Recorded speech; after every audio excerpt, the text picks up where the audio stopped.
Yo, yo, yo. What's good? What's good? It's Stormybman, and I am back. Welcoming you to Answering the Bell with Stormybman, our Sunday morning call-in for this Sunday, September 17th, 2023. This is number 91 in the series of call-ins, and we're rolling right along as we do this show. It's a show where we talk about the sport of boxing. Typically, a lot of times, the day after witnessing fights the evening before, and sometimes touching on the news and various subjects around the sport, sometimes talking about a few things outside of the sport of boxing and life in general. We always find a way to make some type of reference or connectivity with all of this. So with that being said, I want to say welcome everybody that's out there this morning. Hopefully you've risen to a positive-minded day as we venture on.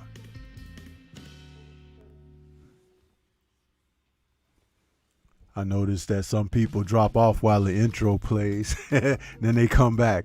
It's like, yeah, I put the intro there so people can file into the building, grab their favorite beverage or whatever as they get ready to sit down and listen, or if they're going to be doing some work around the house, going out doing some shopping, whatever. You know, it's just a way of allowing yourself to get ready.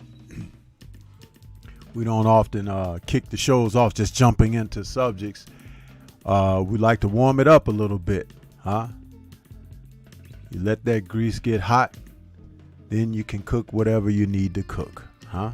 Yeah, that's what it's all about. So, you'll be seeing that we'll have some video content coming up, on the channel. Put a few more videos out this week, and we'll see how that works out. Sometimes people come around just to see what you're doing so they can measure what they're gonna do and stuff like that. And I'm like, man, I ain't into all of that. Not in the least. So every man's got to walk his own path. I want to send a shout out to the brother Ashy Knuckles Boxing for joining me yesterday in a collaboration that was In the Eye of the Storm, featuring Ashy Knuckles, a brother from the community who has been around for a very long time, like some of the originals, such as 78 and men who have been on the cusp before we even had what we kind of now take for granted. And it was very nice to have the brother come and join me for that. I want to take a look and see who we got in the building this morning. I see the chat is jumping, so maybe people are still coming in. I don't know. Big homie Coop was out there early, and you know what he says. Peace and blessings, Seafood. Backsmack the like button, people. Class is in session, so please pay attention. And salute to all the family in the chat. Drew Titan LLC is out there saying, yo, what's good with you, Drew? Frontline is in the building saying salute Stormy and salute to the chat.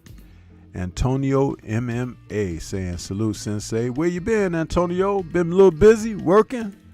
I noticed I hadn't seen your presence, brother. It's good that you're here this morning. Jimmy Bernard says salute Stormy B-Man. What's good, chat? Smash the like button while entering. I appreciate that, Jimmy Bernard. Jay Gibson is back saying salute to Stormy B-Man and the fam. Yes, sir. Yes, sir. Tay-Tay, the real queen of MMA, combat, and entertainment, is out there saying, Master Seafood. Be near me, be near. All right. Yeah, she says salute to the chat. Joseph Townsend is back saying salute, Sensei, right back at you. Kano Local Sports is in the building this morning. What's good with you, brother? Great conversation, man. Appreciate you stopping in. Who else we got out here? And everybody else is greeting one another. That's right. We got coming up on the 30th, the brother Ak Reacher, the Jab Jamboree is going to have his professional fight. And you can look to Kano Local Sports to get that information on what to go down, where it's going down, and all of the details. So keep your eye on Kano Local Sports and his page, and he'll be letting you guys know what's happening with Ak Reacher, the Jab Jamboree. Another brother from the community out there that's going to be doing it for real, and things are looking up for Ak Reacher, so keep your eye toward him. Mangus Island saying, what's up, man? What's up with you, man? Yeah, kind of local. Hey, man. Hey, we was talking to each other, brother. We were talking to each other. There's no problem, man. Joseph Curtis is out there saying salute Stormy and salute chat. And my man, Cletus, a.k.a. Big Texas, is in the building. What's happening with you, Cletus? He says salute to the fam bam in the chat. Yes, sir. Yes, sir. Smash that like button, man, as y'all come in. You know, the fight card from last night featuring Zepeda versus Jester, you know. I don't know if to call him Jester or Hester. I know that it's pronounced with a J, but I mix it up, so it's a fault. So forgive me. But it was a showcase for William, a guy who was feather-fisted, who couldn't hurt William coming in or do much of anything but take the wave of aggression that William was able to bring. Just know that he won't be able to do that against everybody he fights at that weight class. I'll leave that there. Joseph Curtis is in the building saying salute Stormy, salute chat. I said that already. Okay, so going forward, there are going to be some fights that we need to talk about. Of course, everyone knows about what's coming up on the 30th. But before we get to the 30th,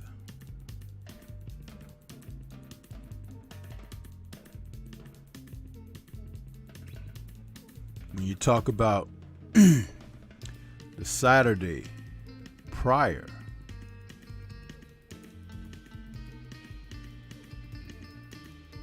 you have to take in consideration what may be going down.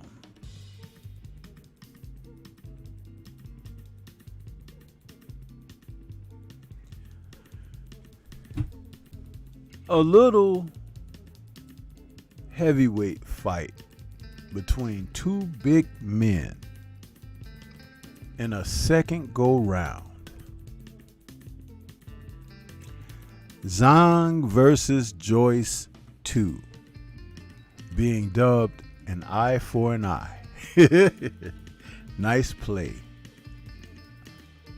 Now, it's often been said, as so go the heavyweights, so goes the rest of boxing. Boxing, for the most part, has been doing a tremendous job this year, 2023, delivering matchups, fights, upsets, knockouts, stoppages, even the very fact of negotiations taking place, considerations that we haven't seen the likes of in a calendar year in a very long time. So it's one of the things that we have to really take consideration of. You got some men out here who want to get it done. The fact that these two men faced each other already, with Zhilei Zhang stopping Joe Joyce, the Juggernaut, in 6 rounds in their previous meeting. He closed Joyce's eye. I forget whether it was the left or the right eye, but details, right? But Joyce, who was never known for defensive prowess and head movement and upper body movement, found himself at a tremendous deficit after a couple of rounds when the hand speed of Zhilei Zhang, or Zhang Zhilei, was so prominent. He couldn't get out the way of the guy's punches. Plus, Zhang weighing almost 300 pounds, where Joyce had elected to come in that particular fight at just over 250 pounds. It was an interesting situation. Now, there's rumors that Joyce has already put more weight on, as he did against Joseph Parker when he came in at 270 something against Parker, which was ridiculous, but now he may try to come in against Zhang at a heavier, more prominent weight, but I'm not so certain that's going to assist him. Because one of the greater divides between these two men is the fact that Zhang has hand speed that Joe Joyce cannot match. That's a fact. He cannot match Zhang's hand speed. Yeah, as I look at what they weighed in the last time they fought, back in April of this year, Zhang came in at 278 and Joyce came in at 256. When you think about it, that's what they weighed in on the scales. You have to figure that Zhang probably went on up closer to 300, as I said, after, rehydrating and, eating a meal and everything. Not that heavyweights have to cut weight, but if he chose to make that weight, Zhang at least put on another 10 or 15 pounds easy for fight night. Against Parker in September of 2022, just about a year ago, Joyce came in at 271 and a half. So he needed that type of girth to deal with Zhang. And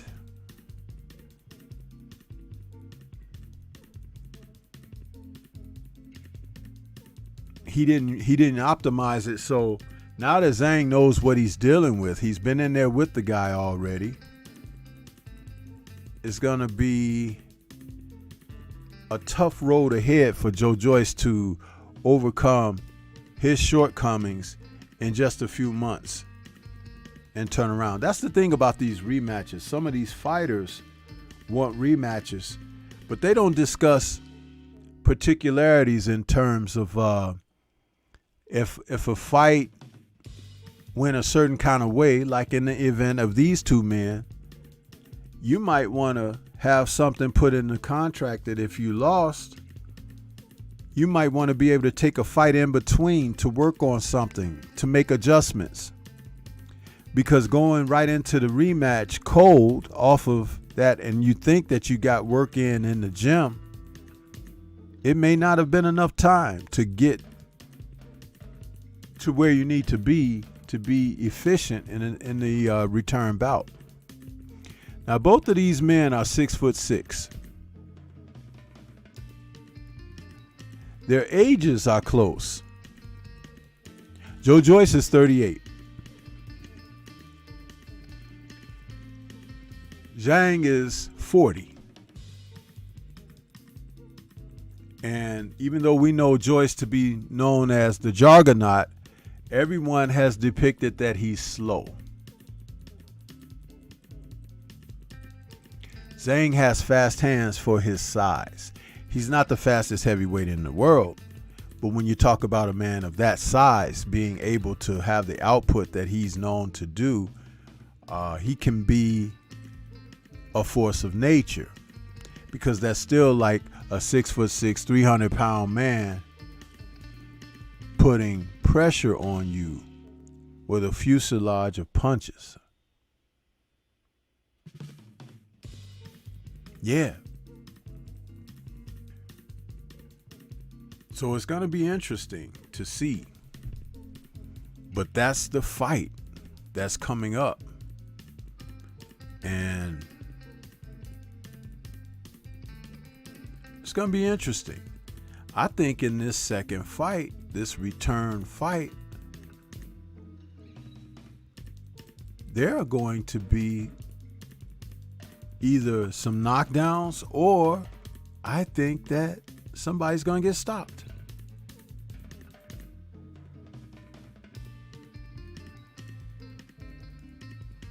On the undercard, we'll see the return, supposedly, of Anthony Yarde, who he'll be fighting, probably a slim picking, because they're trying to angle him for another world title shot.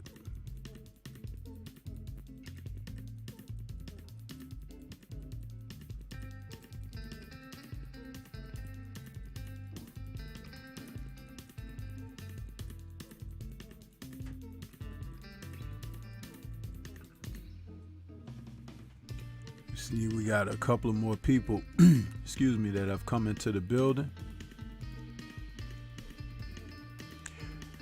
David Scott III, what's happening, bro?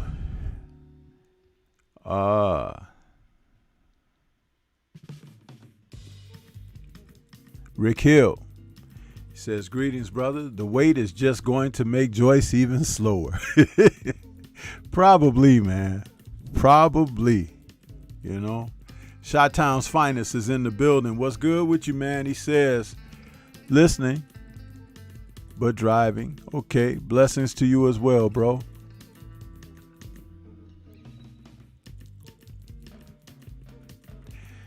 When the heavyweights mix it up, man, anything can happen. I think that Joyce is going to try to set down on his punches a little more in this fight. He's never been light on his feet to move around like a Riddick Bowe or Ali or anyone like that. So he's probably going to try to be a little more assertive.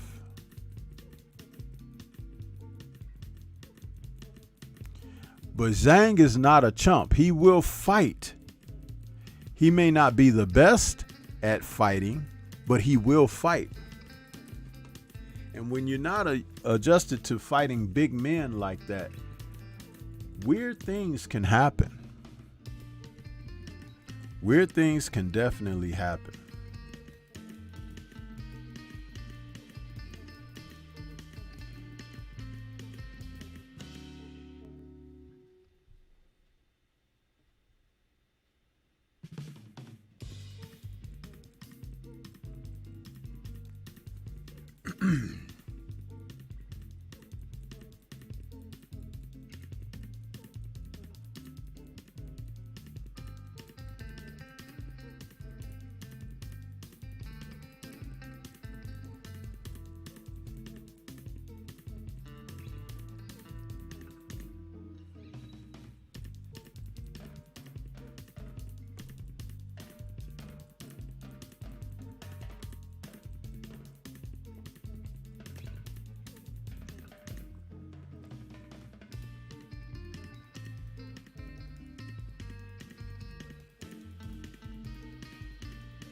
If any of you are looking forward to seeing this fight,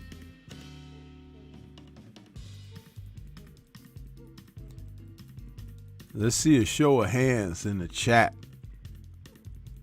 for this heavyweight fight. It's a doggone shame that we could get 2 fights out of 2 men who are top contenders in the division, but barely get 1 fight out of the champion that's in the division. And that's Alexander Usyk, who just fought a few weeks ago Daniel Dubois. Tyson Fury, I don't even consider him a champion. I consider him a chump, you know, looking to rob the bank every chance he gets and rob the fans and rob the opponents that he faces. And the PTB just allows it to continue on. So to hell with him. We don't give much recognition or credit to people like that. And you have a whole roster of fighters out there, contenders, who deserve an opportunity to fight for a title. But a guy from another sport can come in here and get the opportunity. And they try to sell you on, oh, it's a big event.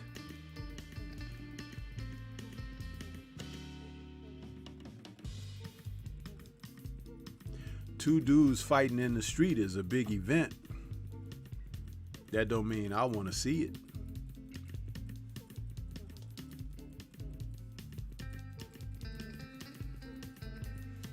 But such is the case. This is what we deal with.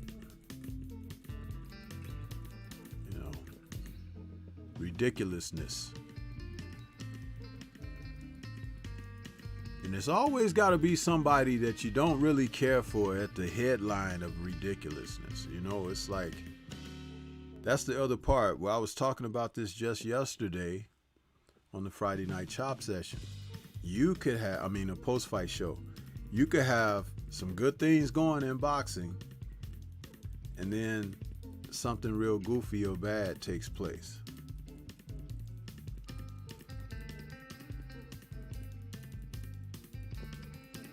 Just look at the news that has transpired over this past week.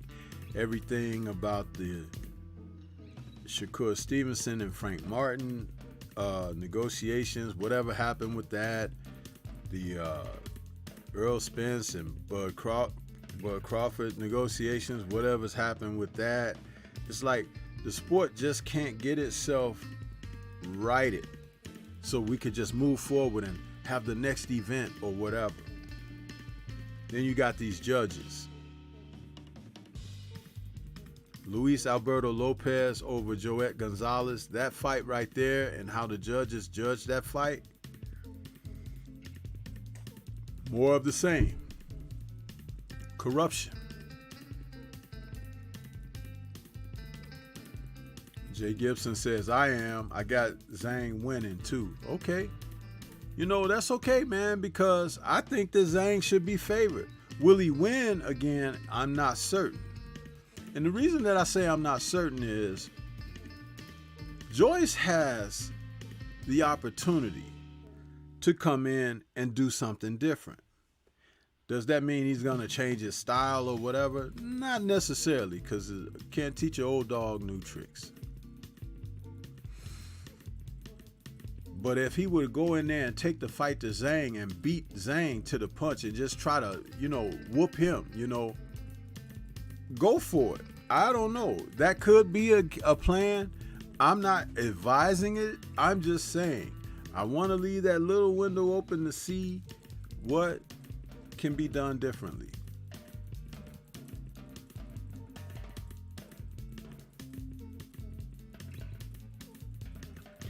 Rick Hill makes a very good point here. He says some boxers are given the right to use the cheat code with impunity, which is what makes boxing a joke. I agree, man. It's just like that NBF thing with Top Rank and some other organizations. If that was never shared with us publicly, we could say certain things and would never have a shred of evidence to stand upon as foundation, founded material. But because it was made public, it explains a whole hell of a lot. And that's why when we say the PTB, hey, they could get mad all they want, they could huff and puff, but we've already blown their house down. Yeah. Yeah.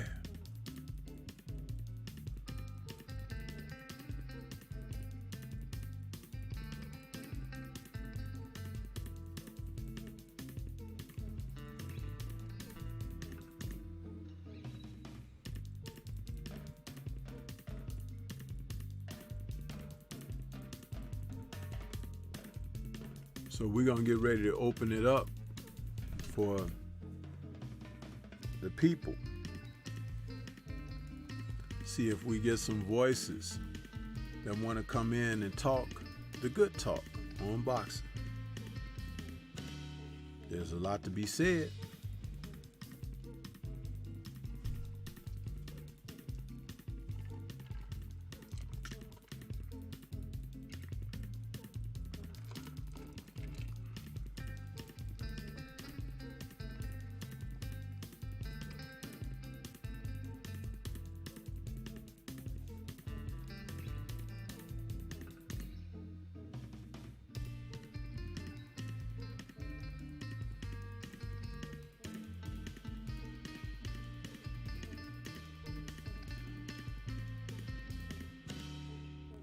Another fight that needs to have a fire lit under it, and I did a video on this past week, is this showdown between Anthony Joshua and Deontay Wilder. It's looking once again like Matchroom, Messroom, Hearn, and Joshua are gonna find a way to go another way.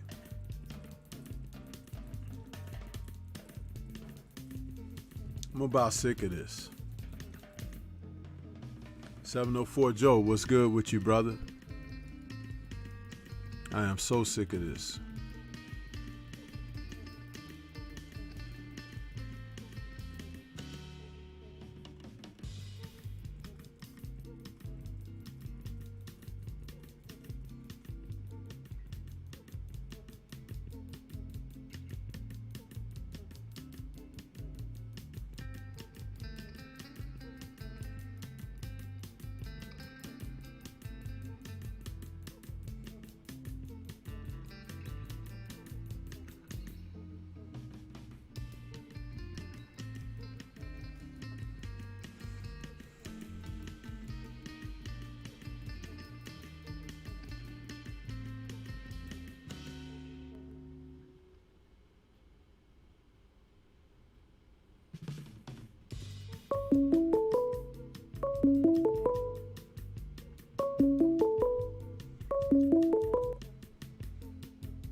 Okay, we got 214 in the building. Who's calling? What's on your mind? Welcome to the show. Stormy V, 704 Joe from Dallas, Texas, home of welterweight. Earl. Hey, 704, how you doing, brother? Doing okay, man. I had a question, man. Just looking at, back in the day, let's just say Larry Holmes and Ali, they used to, dance and use the ring and use the jab. Why don't boxers fight like that anymore? Because when someone is on top and they have a great deal of influence in the sport, and coupled with influence and success, people, one flaw in mankind is people have a tendency to want to copy or emulate what they see. When Ali did his thing, no one was doing that before him the way he did it, but there were a lot of fighters who came during Ali's, as he got toward the end of his career, the new generation of heavyweights were trying to adopt what he was doing. You know, it was like, I want to dance like Ali and flick the jab and stuff like that. Well, Yeah. whether they were good at it or not, they tried it because he looked so graceful. He was so successful. He did some stuff. He had an overwhelming influence. Now, when we shifted beyond Larry Holmes's era, because he did what Ali did also, when Tyson came along, Tyson's style was more of a bruising, you could call him slugger, but with refined technique. And a lot of fighters didn't have what he had, meaning like he had hand speed and foot speed and defensive responsibility, where his elusiveness made him effective in countering off of the shots you would throw, because he could. Custy Amato taught him the proper punch charts of what shots to throw. When you throw a shot at me, I'm going to counter you with something. And he had power, speed, and force behind that. That was hard to emulate. So you didn't see people trying to be like Tyson. But then, lo and behold, Floyd Mayweather comes along, and people looking at that now as, I want to fight like Floyd. I want to get in the Philly shell. I want to try to do the shoulder roll, and I want to do, but disregarding all the other technical aspects of boxing that you can incorporate. So Floyd is the last dominant influence on the sport like that. So you get a lot of guys trying to do what he did. So, you know, the answer in short is that what I explained. But even in shorter is there's bad teaching out there. Look at Roy Jones Jr., for example. He's trying to teach men to fight like how he fought. You can't do that, bro.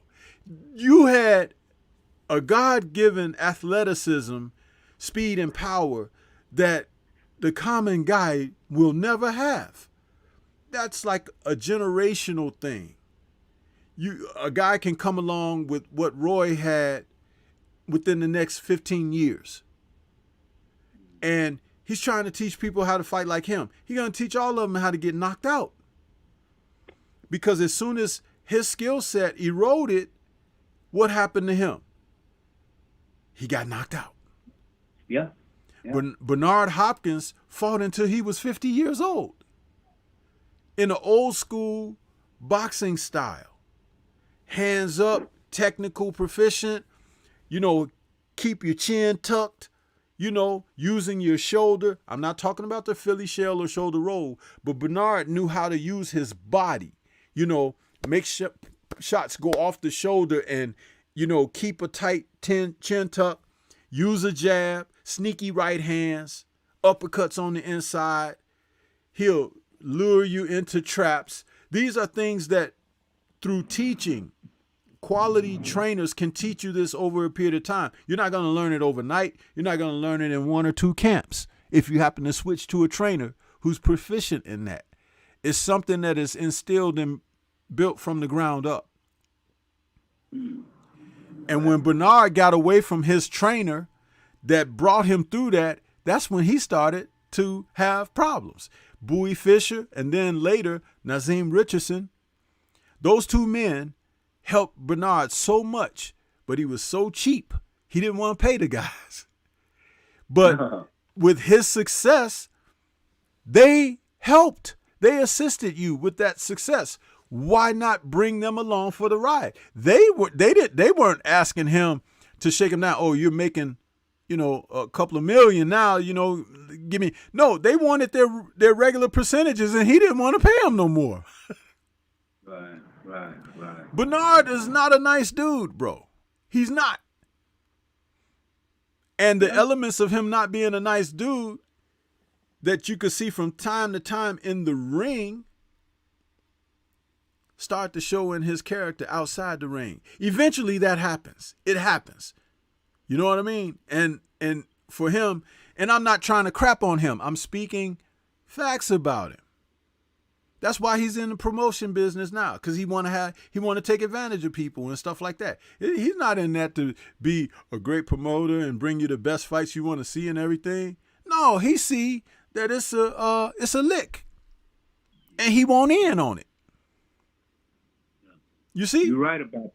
Yeah, you're right about Stormy. In the late '90s, early 2000s, he was my favorite fighter, man. And if you remember, when he was contending and fighting and everything, he spoke like a pro down for the cause brother, didn't he? Yes, sir.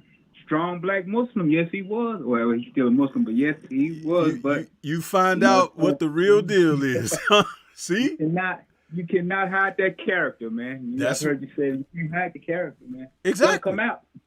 It's just like Mike Tyson, same thing. Mike Tyson was like a person that if he was around good people, he could be good.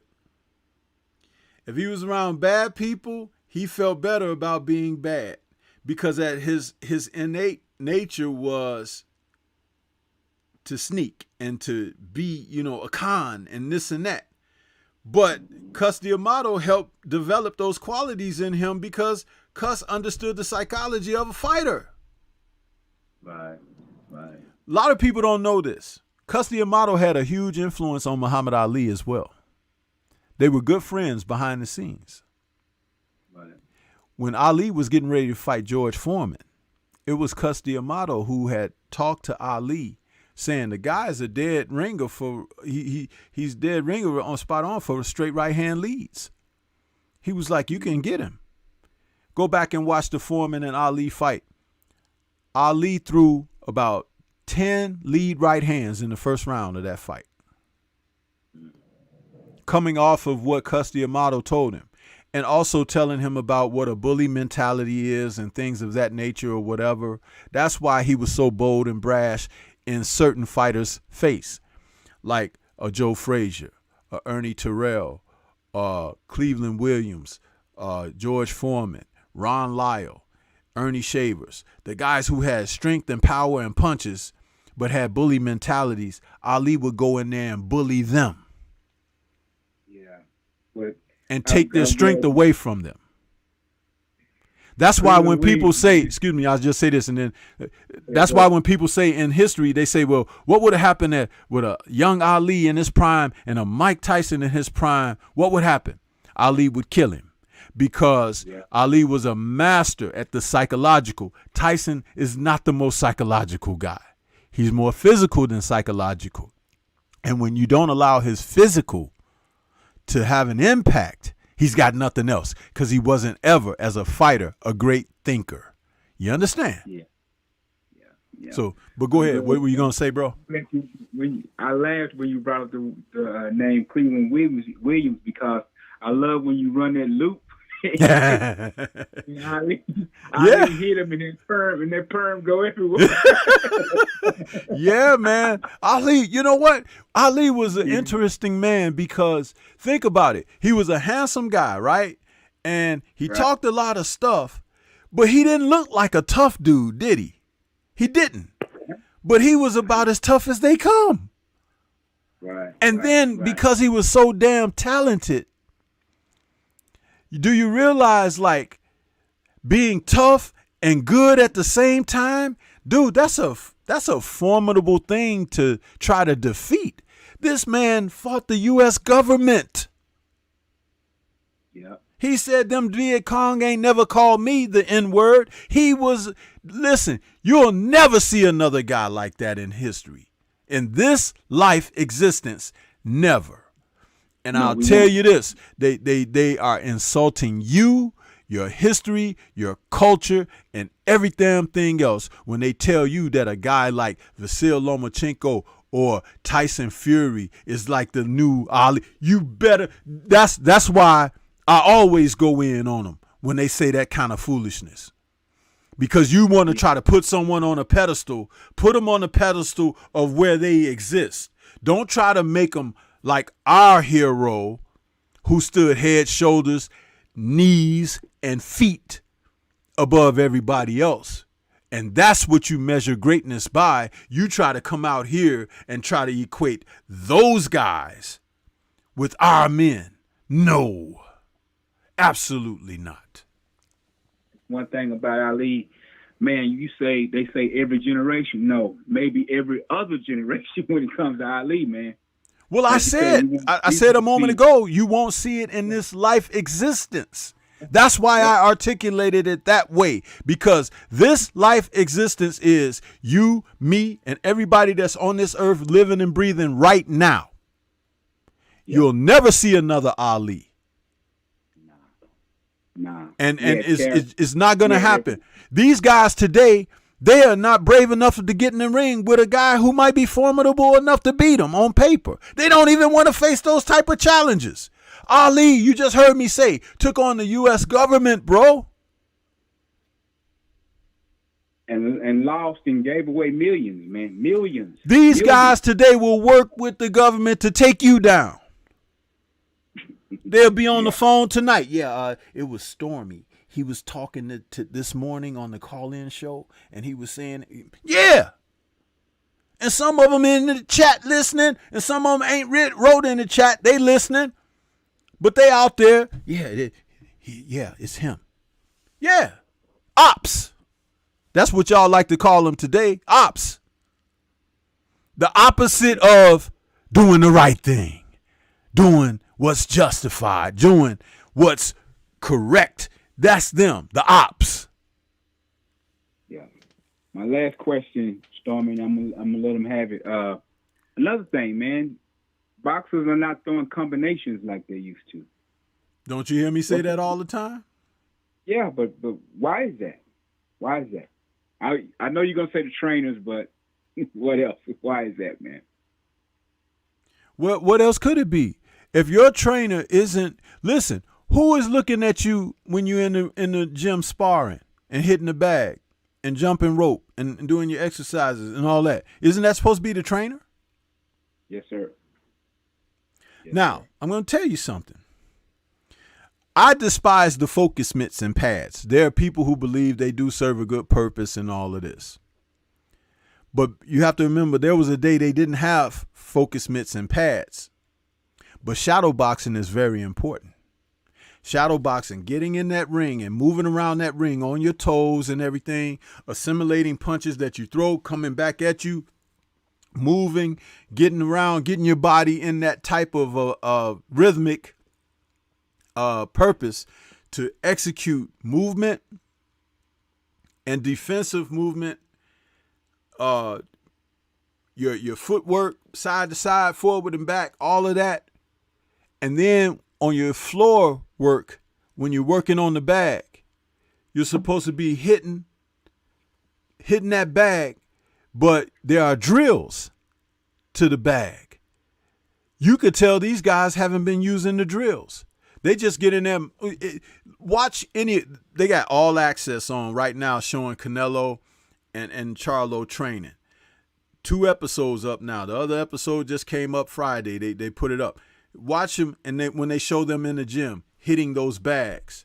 They hit the bag and they step around the bag and then they bobbing. They got a big round, both of them got a big round bag in their gym, and they hit it with uppercuts and they step around it and move because the bag is swinging. You don't see those guys in the gym hitting those bags with combinations and stepping over to the side and throwing double shots and stepping back and throwing. You don't see that. And you get into those modes, I'll call it, for lack of a better term at this present moment. And when you fight the same way. I watched the fight last night on the undercard, that Edwin Palomares and Victor Morales fight. Mm-hmm. Neither guy went to the body. And both of them were so beaten up and battered at the end of the fight. Palomares almost went out from Victor Morales coming on because he caught him with a couple of really good shots. And he looked like he was ready to go in that last, the 10th and final round. But Morales just couldn't put him away. But Eddie put in some body work earlier in the fight the guy maybe doesn't go the distance at all. And what's interesting is that Palomares didn't put in body work either. And he had the guy, Morales' both of his eyes cut and almost closed. The guy said he couldn't see from like the 4th or 5th round, but he just fought. So it's like, why you don't go to the body? Kill the body and the head dies. That's the oldest focused expression in boxing. And it's like, these guys don't live by that. They want to look good. You know what's the equivalent of 704? It's the equivalent of a guy in the NBA. He either wants to shoot the 3 or he wants to do a spectacular dunk. But everything in between, setting a good screen for a guy, grabbing the rebound, knowing how the ball bounces off of the rim to get the rebound, dribbling properly and not turning the ball over. Fundamental things. They leave that shit out. They don't want it. That's why you look at the games now. It's 25 turnovers by this team and 30 by the other team. Because all of the things that really hold the game together, they cut the corners on that. You used to have a guy that could dribble, pass very well. You had a guy who would go in there and get the rebounds. You had guys who would do certain things and can play 2 positions, the 2 and the 1, or the 3 and the 4 and stuff like that. Now you got all these specialist dudes, but everybody want to jack a shot out from 15 or 20 feet. Yep. So in boxing, you're seeing the same thing. But who assists with that happening? The coaches, the trainers. Because I guarantee you, if I'm training a guy, he's going to have a full toolbox. So he's going to always look good against all these other guys because they don't have that. You could have a guy that's powerful with a big ass punch. You could have a guy who's got fast hands. But what good is the hand speed if he don't throw more than 1 and 2 at a time? Yep. You're right. You see?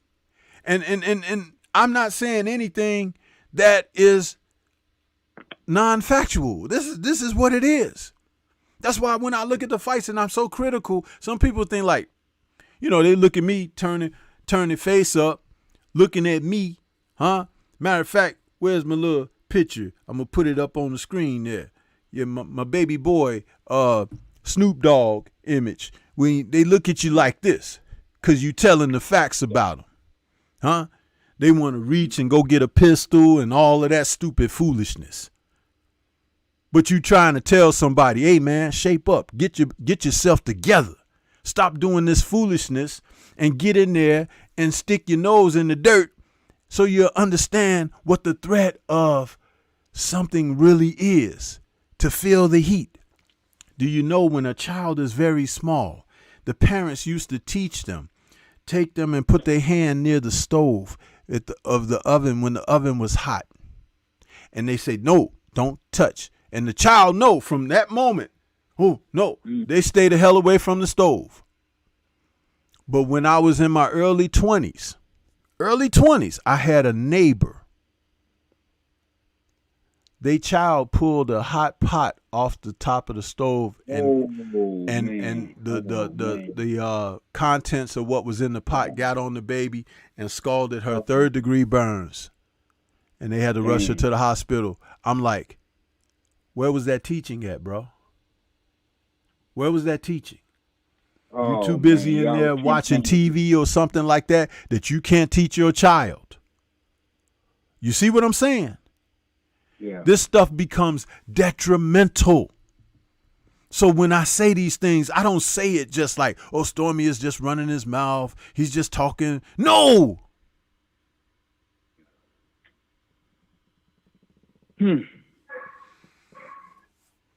that's something, man. You turn that handle to the side, man. You turn it to the side. Yeah. But you also teach them, don't touch what's on the stove, whether the stove is on or not. Let mama and daddy or big brother or big sister touch that for you. Yeah. You teach.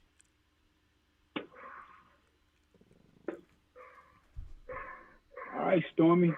I enjoyed it, man. I'm going to sit back and listen and let somebody else get in and get some of this knowledge, man. Okay. That's all you got for me today? All I got, man. I got questions, man. I can go on and on, man. I want to give everybody else. Well, yeah, I mean, you know, you could ask a couple more, bro. This is what we do. You know, this is what the show is for. I'd be happy when somebody call in because, you know, it doesn't work well when you don't. So, you know.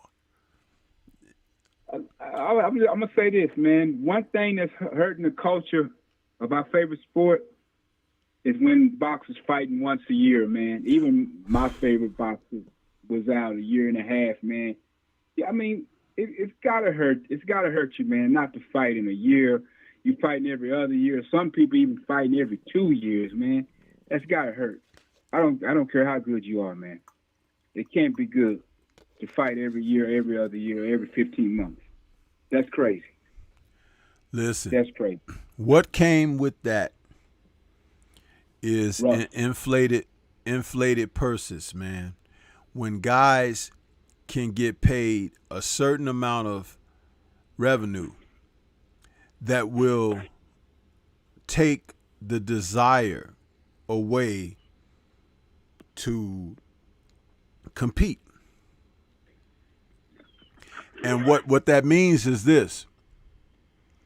When you're hungry, you'll fight for yours.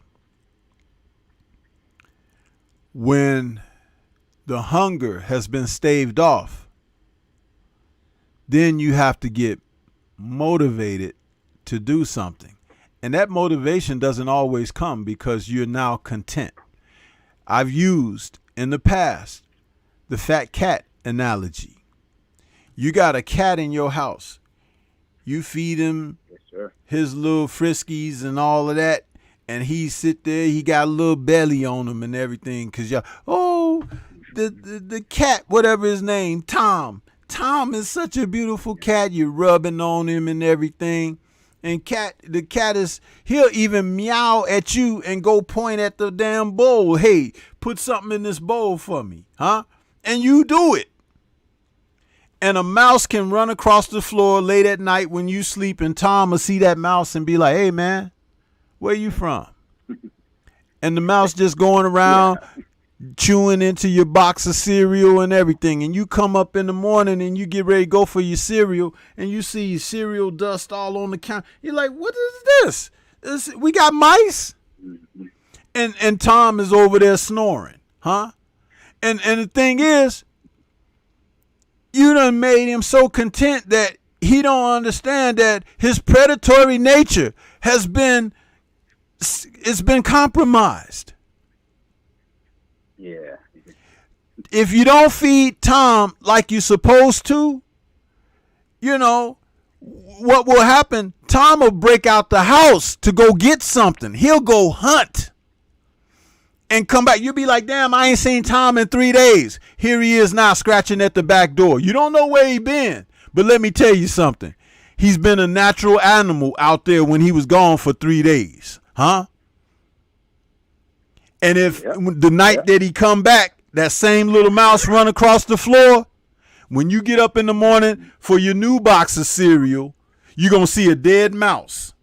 Where the mouse tried to get to the cereal, Tom gonna leave him right there because he was like, you see, I can do it when I want to. Now, some people may be out there, they laugh or whatever, but the analogy that I just gave you is a fact. Yeah. That reminds me of a cartoon we used to watch called so me and you, we the same age, man. We are the same age.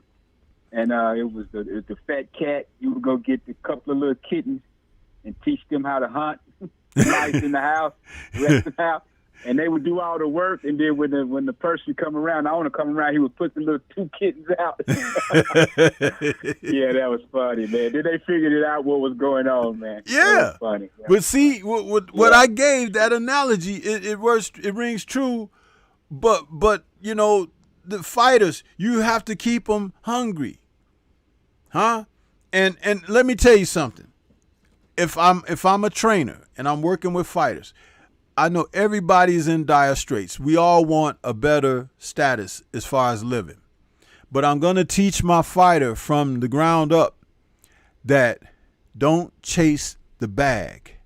Chase dreams that are just out of your reach of being the best person that you can be, because fame and success, all of these things will line up accordingly.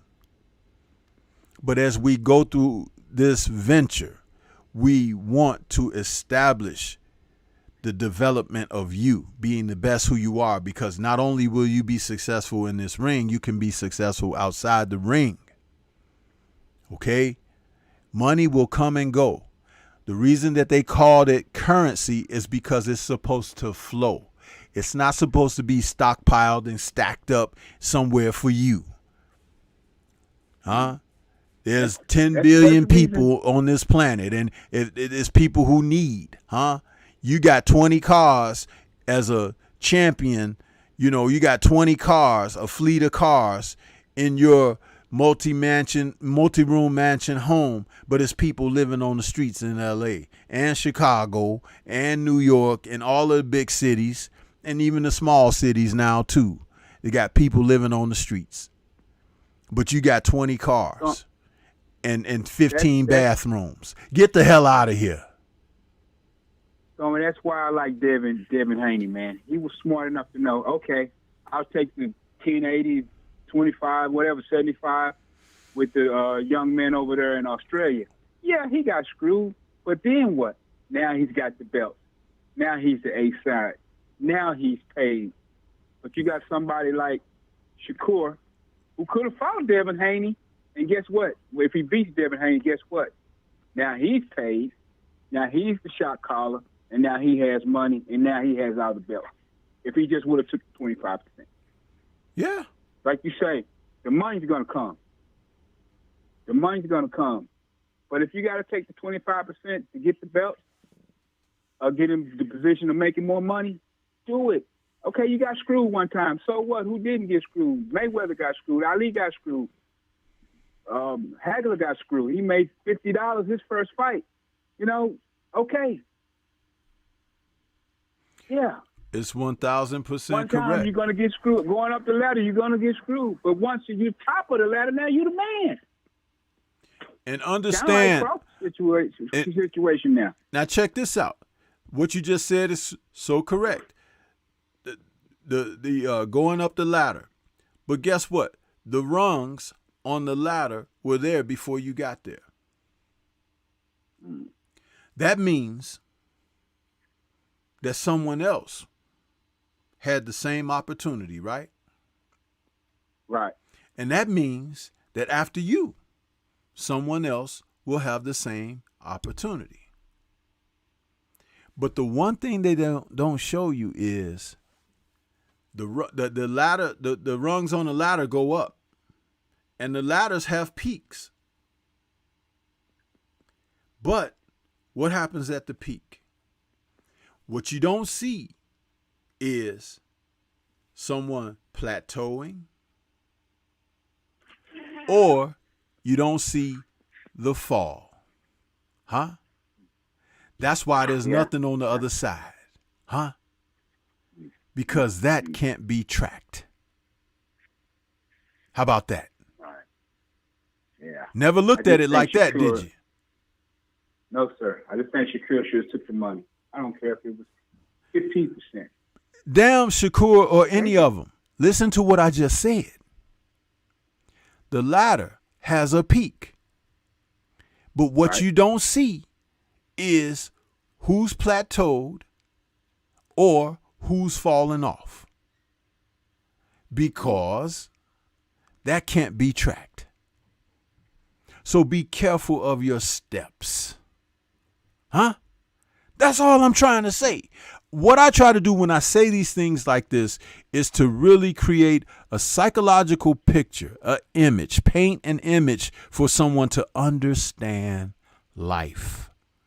Which, when I do my Tuesday tussle, I'm always talking about the marriage between life and boxing. in boxing and life. Because every day that you live on this earth is a fight, whether you realize you're involved in a battle or not. The war goes on whether you get up out of bed or not. Huh? Yes. Yeah. That's all.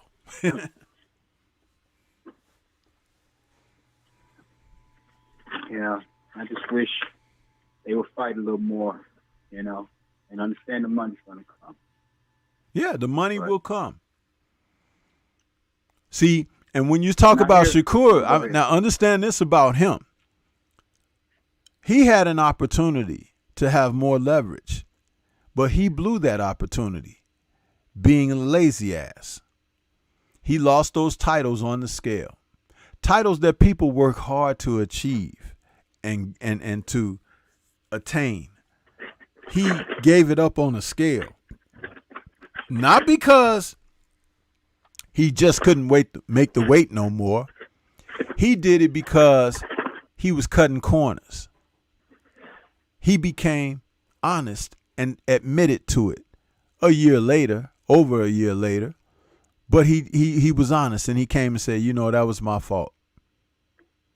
Well, I knew it from the beginning. That's why I was heavily critical about it. Dude, you do not lose your titles on the scale. That's a lack of discipline. When you're fighting at a weight class outside of heavyweight, where heavyweights don't have to make weight, but you lose your title on the scale, that means that you weren't disciplined enough to be ready come the weigh in. That's on you. That's on you. Some of these guys come down from 40 or more pounds to make a weight. That's freaking ridiculous. You should be walking around within 12 to 15 pounds of fighting weight. Yes, sir. I agree 100%. And that should be your walk. That should be your walk around weight until you retire. That's why when you see guys like Rafael Gomez now, who was a featherweight outstanding, if you saw Rafael Gomez on the street today, you wouldn't even recognize him. He probably big as me. You understand? Yeah. But when he fought at 126 pounds, he was a little guy with a big old porn star mustache and curly hair. Huh? But again, knocking folks out like Deontay Wilder at that weight class back then, and had a hell of a fight with Salvador Sanchez. You know what I mean? Just that type of thing. But what I'm mentioning here is when those guys were fighting, they stayed close in to their weight classes. Now, after their careers were done, look at Eric Morales now. You can't hardly recognize him. He's like, is that Eric Morales? Look at Prince Nassi. Look at Prince Nassi. Oh, my goodness. Exactly. Exactly. He don't even look like the same man. It's like, that's the Prince? Yeah. But that's what I'm talking about. Yeah. Well, Ricky Hatton was known to blow up in between fights anyway. That's why his career ended soon. But Marvin Hagler never had that problem. And even though he didn't fight as frequently as he should have during his career, Sugar Ray didn't have that problem. Sugar Ray, when he wasn't fighting, he still was close to fight weight.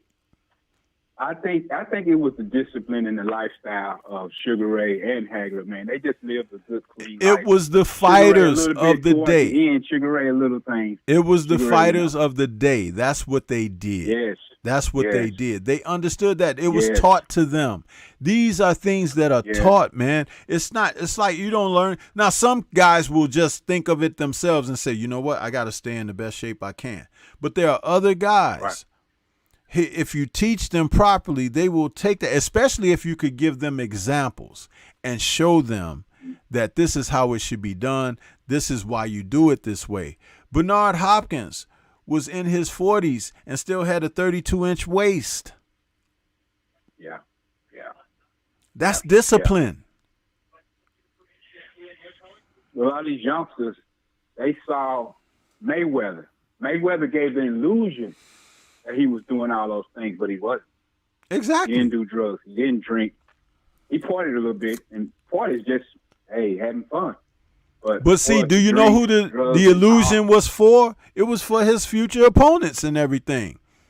And he took them by storm as well. But it's a shame because now, upon reflection, you had the youth looking at him like people would look at Ali and be like, I want to be like that. This is why certain fighters need to be a little more disciplined, because you don't know who's admiring.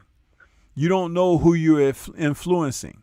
That's why even with this channel, with my brand, how I represent, there's a lot of people who can be critical of what I do and what I say, but I'm proud of what I do and the content that I produce, because at some point during everything I'm doing out here, I'm teaching. If you don't want the lesson, that's fine. There are other places that you can go. But when you're here, you're going to get something nourishing at some point, and sometimes be entertained while you're here as well. But understand, it's never to slam or to throw anybody down or anything like that. It's try to assist, to link you from this point to be able to get to that point and be the best that you can be. Oh, I mean, I just wonder sometimes, are we old men just complaining about today, like 30 years ago when we were in our 20s, early 20s? No, absolutely not. And the older men our age would say the same thing about us? No, absolutely not. And I'll tell you why. Okay. I'll tell you why. Because if you get to this point and your views and your outlooks have changed from when you was in your 20s and everything, that means that you are a man who has come through a journey and recognized that you have reached that plateau that I talked about for the rungs on the ladder. And you haven't fallen off, because on your journey, you have acquired and accumulated knowledge and experience, and you have the wherewithal to apply them to life and understand what's different. Nobody likes an old fool. Huh? Nobody. Yeah. Yes, sir. So yes, sir. When you are of the same mindset that you were in your 20s or 30s, and you in your 60s and going forward, something's wrong. And you have to understand that God has taken care of you along the way, because somebody should have taken you up out of here with the foolishness. Huh? Yeah. Think about it. I was driving one day last week and I was looking at this old dude on a bike. And some people may take this the wrong way, but I know what I was looking at. This was an old fool on a bike. He's riding a bike around a neighborhood that I had to pass through on my commute to work. But it's like 5:45 in the morning. The sun ain't up yet and everything. And he out here on this bike riding around. I'm like, look at this old fool here. Yeah. You see what I'm saying? And he one of them that's going to get in some trouble at some point, whether he going after somebody or somebody going to get him because he came after him. But I identified it right away. Now, there are some people from a different community that can look at that and be like, oh, that's, stereotyping and this. No. I know what I was looking at. But again, you ain't going to see me pedaling around on a bike in a neighborhood at 5:45 in the morning. You don't see me on my way to work. You understand? Right. Consistently. And that man didn't look like he was contributing anything positive. Now, that sounds like a heavy critique and judgment. No, it's not judgment. It's an assessment. Because I know what I was looking at. Yeah, he was hunting. Yeah. I call it hunting. Absolutely. He was hunting, Stormy. But didn't realize that he could be the prey. Huh? And the thing about it is, and he will end up in someone's funeral home or the morgue, with a toe tag, John Doe. Cause I'm listen, man. You know what I'm saying? So when you say, are we becoming like the old? We're supposed to. There's a natural progression. And not only do we go through this process, it is also our duty to pass the baton of knowledge back to some others so that they may be saved from the foolishness of the world, so they don't enter early tombs. All right. Okay. Well, what I'm going to take away from this conversation, Stormy B, is judgment and assessment. I'm going to take that with me, man. I'm going to put that in my book, man. Yeah, absolutely. Absolutely, man. You know, but hey, we do what we can, man. We do what we can. Yeah. Let somebody else get in, man. Get some of this. All right, brother. I appreciate your call, man. You have a great Sunday, man. I love the show, man. All right. Peace to you. All right.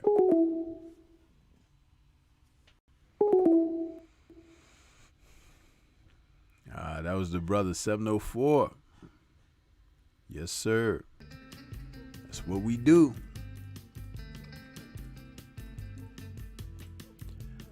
My philosophy and principles don't change, whether they for boxing or for life. They do not change.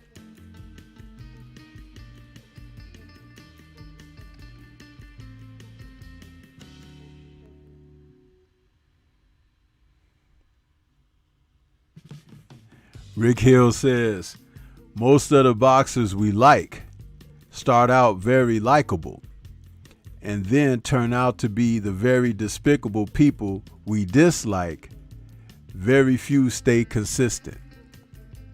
I'm going to flip that on his head for you, Rick Hill. Check this out. Is it the boxers or is it your taste in boxers? Think about it. To be able to understand what I was just saying in that conversation with 704 Joe, you have to know what you're looking at first before you decide you like it, huh? Because you can like something that is not good for you, and at the end of the day, when it proves to be not good for you, you can bemoan and groan about it. But who was liking on it to begin with? Think about it. I understand that, hey,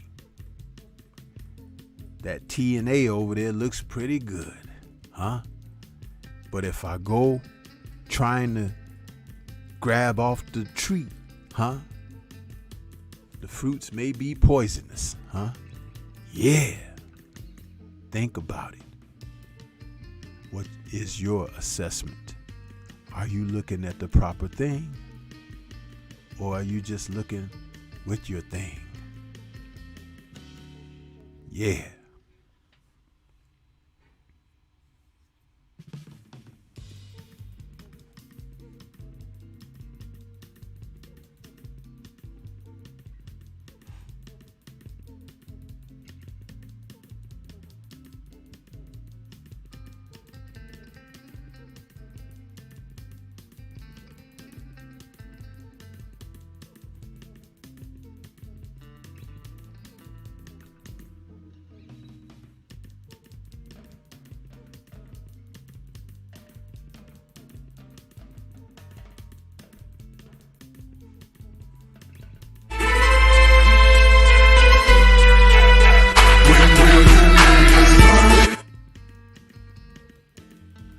Yeah.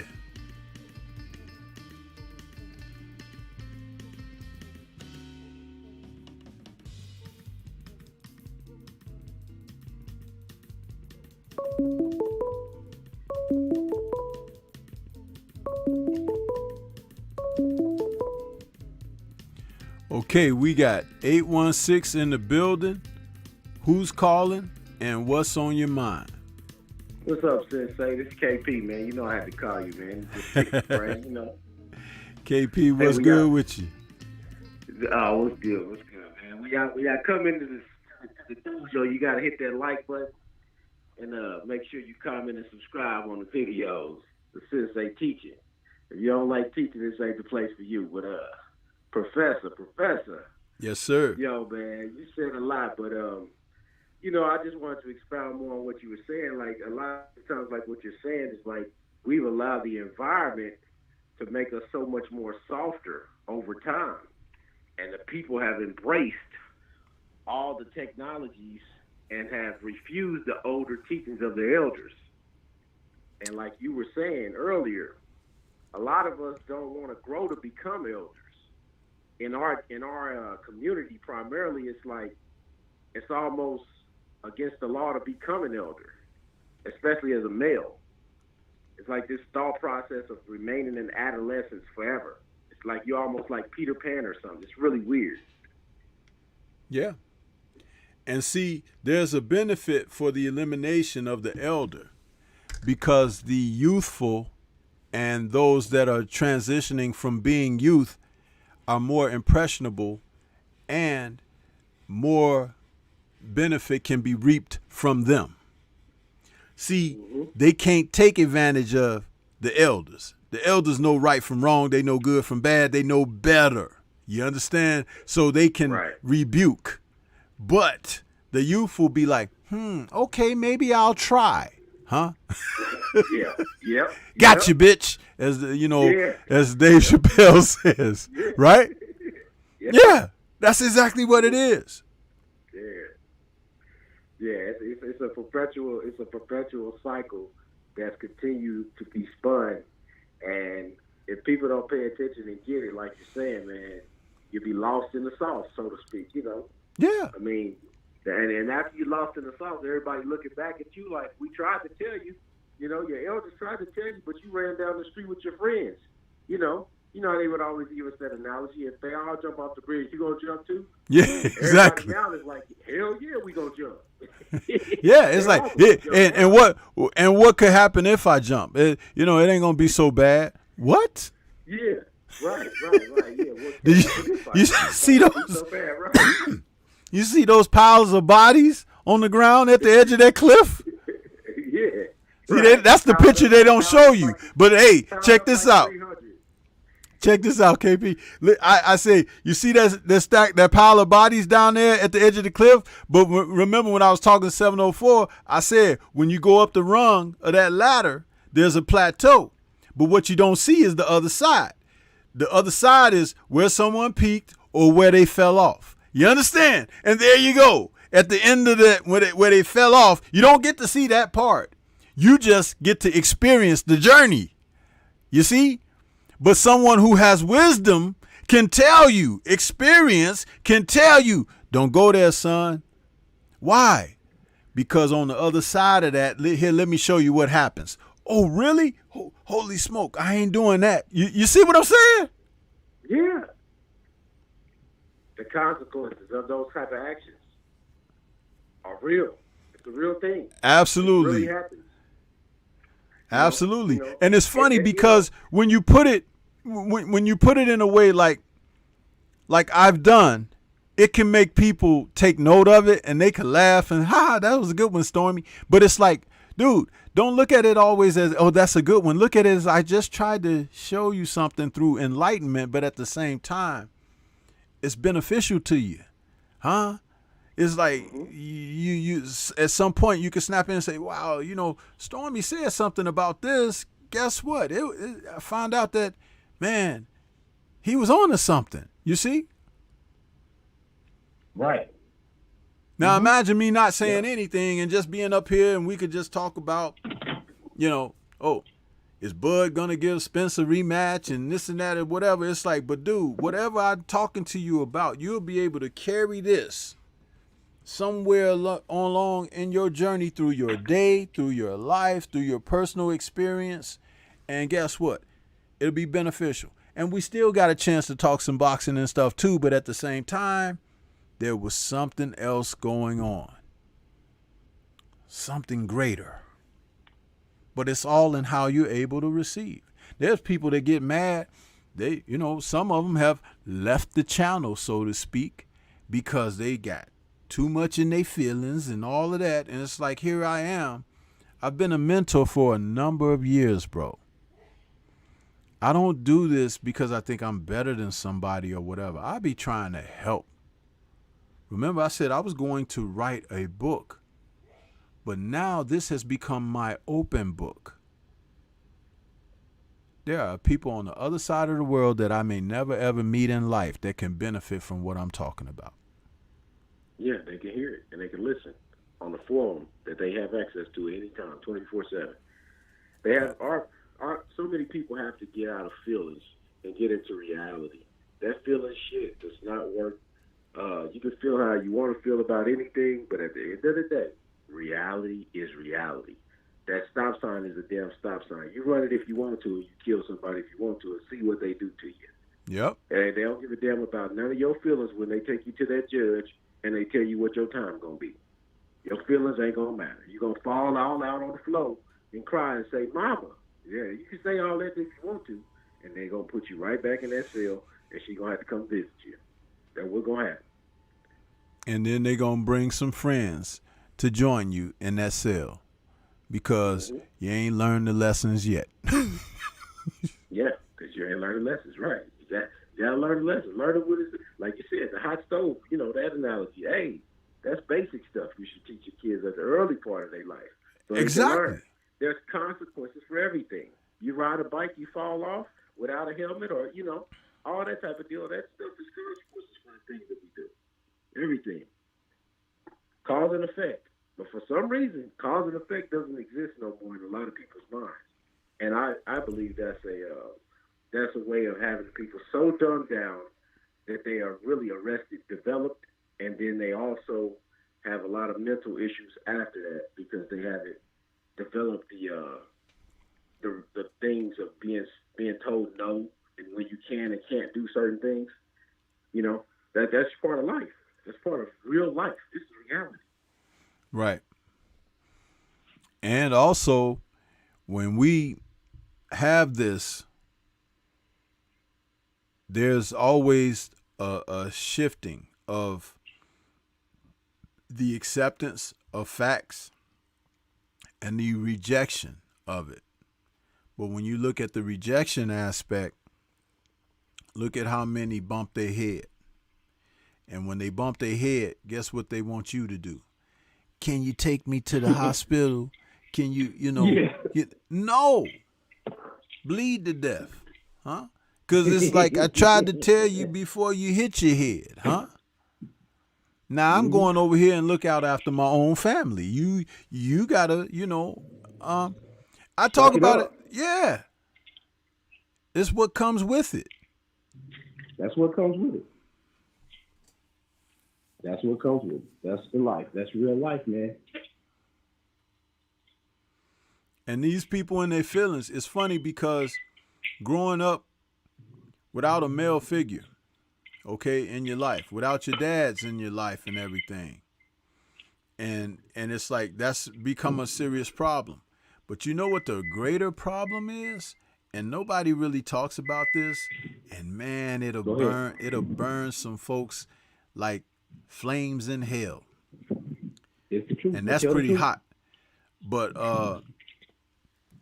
all of this loving on one another and procreating out of it, okay? Unplanned, just because we were because we were getting busy, huh? Hey, Stormy, ain't it a hell of a con to have unplanned all these ones that you have unplanned, but then they drop a Planned Parenthood in your neighborhood? Ain't that some shit? Dude, man, it's crazy. Up, it's crazy. And the thing about it, that unplanned stuff, right? They know that you're doing it. You don't even have a means of fortifying your life when you're doing it. It's like you don't have a job. You're not going to school. You're not doing, you know what I mean? But you don't it's have like, anything. Right. But you got a couple of dollars that you scrape up to buy you something to smoke, huh? And then you say, hey, let's go hit this. And you go hit this. And hey, you know what? I'm feeling a little romantic. Yeah, me too. And let's do this. Okay. Well, what comes out of that? And then next thing you know, well, he don't want to take care of this, and she ain't. Huh? Did he ever meet your father? Did he ever meet your uncles? The one that you claim you love and cherish. Dude, it's crazy. The ones that were supposed to vet him and meet him, right? Right? Am I missing something? But they can't meet him because you don't want him to meet him. Because you made your choice. You made your own personal choice. Now you made that bed, and what they said, you got to lay in it. The hell of a bed you made, though. Dude, it is crazy, man. Can't nobody tell you nothing, though. Nobody can tell you anything. It's on you. And it's happening at such an alarming rate that you can't even keep up, with. You can't keep up. Mm-hmm. It's just like there's more. You know what I've said, and I've said this, and I'm not ashamed to be admitting to this. One of the worst things that I ever learned how to do was do that thing. Because I think had I been more disciplined in my life, I could be at a different place in life. But it changes everything. It changes. Mm-hmm. Yeah, it changes. It changes. It doesn't even change choices. It changes paths. Your reality. Of where you go. Where you can go. And things of that nature. And am I saying I regret? No, what I'm saying is I've come to a point in life where I recognize that I'm able to say that. So if I'm going to mentor someone, guess how I'm going to mentor them? I'm going to say, hey, understand life is about choices. Certain things will always be there. And there are other prospective opportunities on a horizon that will not always be there. So understanding that preparation is to meet opportunity, and opportunity will meet up with preparation and link. Understand that and go forward in life and be better. Be fruitful in that way because you're in greater control of things like that. Yes. Mm-hmm. And you made a conscious decision to control the flow of your life. Once you made that decision and you've become a parent, everything else changes in your life. Right. You now, it's no longer about you. It's about somebody else that you created. And now that you've made a decision and created that person, everything falls with that. Everything is the best interest of that other person because that person has no way of making decisions for themselves. Right. For a substantial amount of time in their life, they can't. You have to make those decisions. Absolutely. So that's where we are. People. But like I say all the time nowadays, what I see is around all the time, Stormy, is a bunch of adults. Kids that claim they're adults. Yes. What I see. Yes. A bunch of kids that claim they're adults. Nobody can tell them nothing. That's a famous line that they use. But they're still adolescents in mind. Mm-hmm. Yes. Yes. They get a little bit older, but they still adolescents in mind. And you know what? Resenting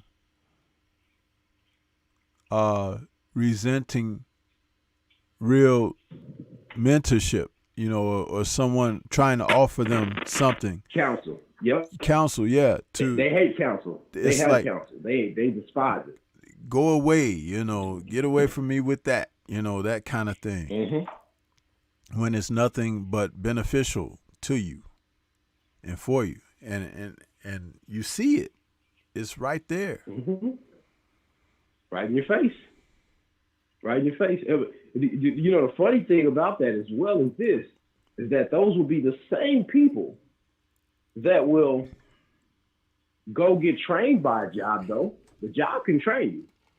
So the job can train you. So that means somebody's investing time and energy to show you what it is to do the job. But you don't want the life training. You don't want to be trained for life because you need life every day. Like you might quit that job. You might start a business, whatever you may do. You need life training. You need life skills. You need to be in reality. Right. You need to be in reality. You can play in fairy tale land as long as you want when you're a kid. but after you graduate high school, real life is gonna hit you. Absolutely, man. Absolutely. Whether you like it or not. And some people start making those bad decisions before high school is over with, which is why the high school graduation rate has dropped, and stuff like that. It's like, how can you go out here in life with no skills? No skills. And do you see like how the NBA, for example, diluted itself by drafting all these young men out of high school? Yep, and you see what's happening now, Stormy? The foreign kids with the structure and the socialization is taking over the NBA.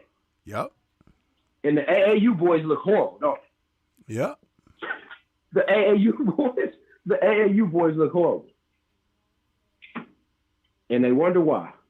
They have no structure. They have no structure or discipline. They're playing hero ball all the time. Their fundamentals look totally different.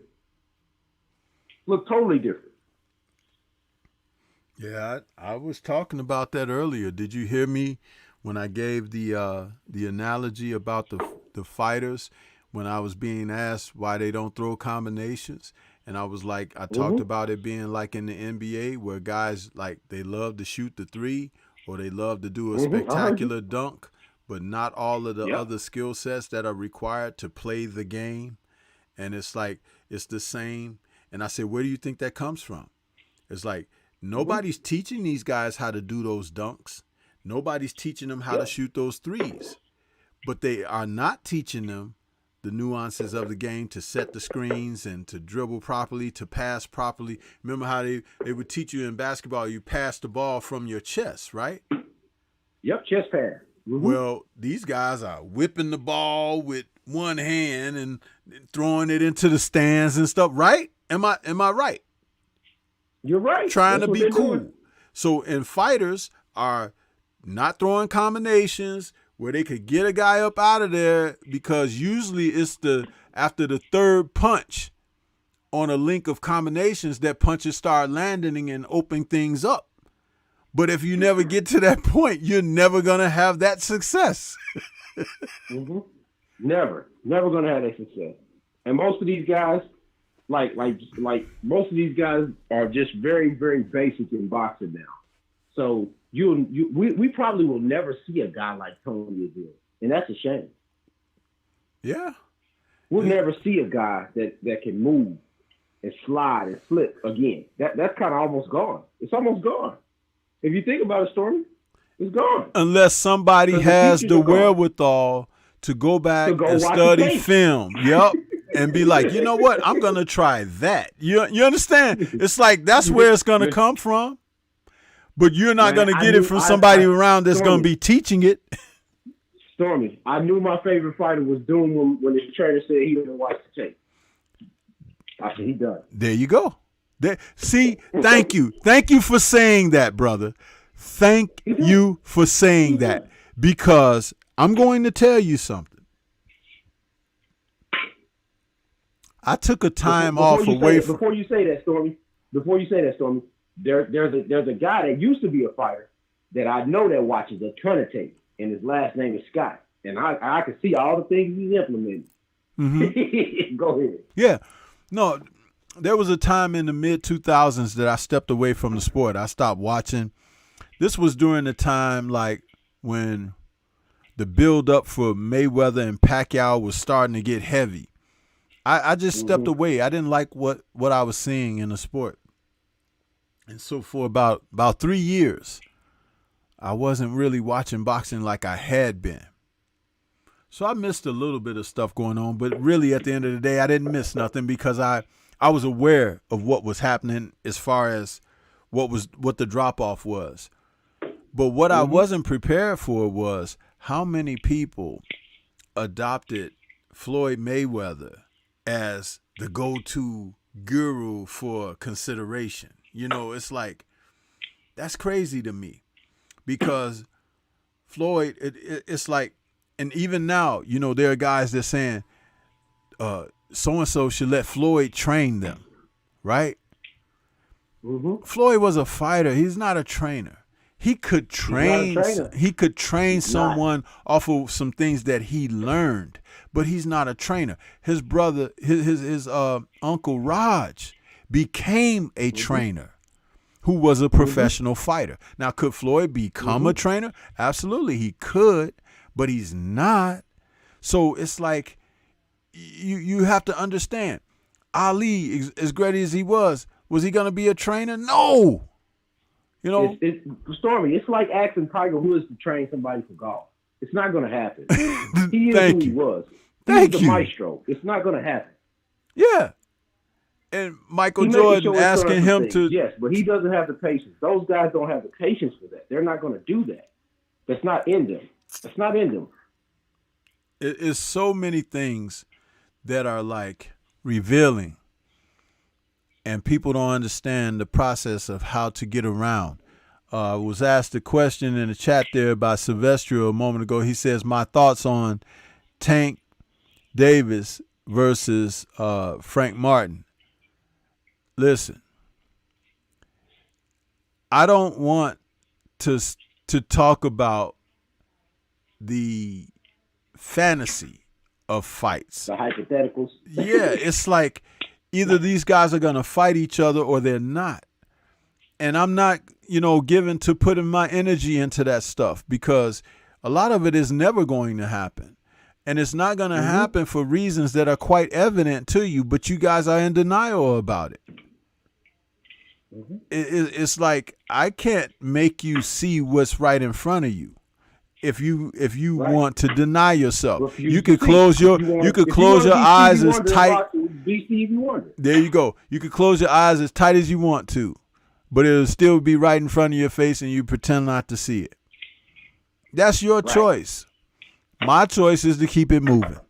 Move on to what's happening and what's being negotiated and the possibility and stuff like that. But stuff that ain't gonna happen, I ain't worried about that, man. You shouldn't worry about that. It hasn't been announced. Look, it hasn't been announced, and even when they do announce something, they pull it back from you after they do that. We at the point now where you got to wait to see a guy in the ring. Exactly. That's what boxing has become. You got to wait till Saturday night, 9:00. All right, he made the way in. He on his way to the arena. Okay. Let me hurt some more feelings out there with the sensitive folks by just saying this. When they announced that Tank Davis is fighting a black guy, I might get interested. I might, because it depends on what black guy that is, huh? Because Triple G fought some black guys, but they weren't the black guys we wanted to see him fight. You understand what I'm saying? Yeah, he fought Kasim Uma, right? Yeah, he fought Kasim Uma, yeah. I mean, there you go. So at the end of the day, all of that, fantasy, you got fantasy football. I don't want fantasy boxing, okay? It's just too much. But that's where it's gone to. That's where boxing has gone to. Fantasy. Hey, what if Floyd fought Bud? What if Ike and Babe Bucci won the championship in '99? That's what boxing is, man. That's what boxing is, man. What if Riddick Bowe didn't never throw the damn WBC belt in the garbage can and would have went on and faced Lennox Lewis? Right. That's what boxing is, man. Boxing is taking his fans and put them there.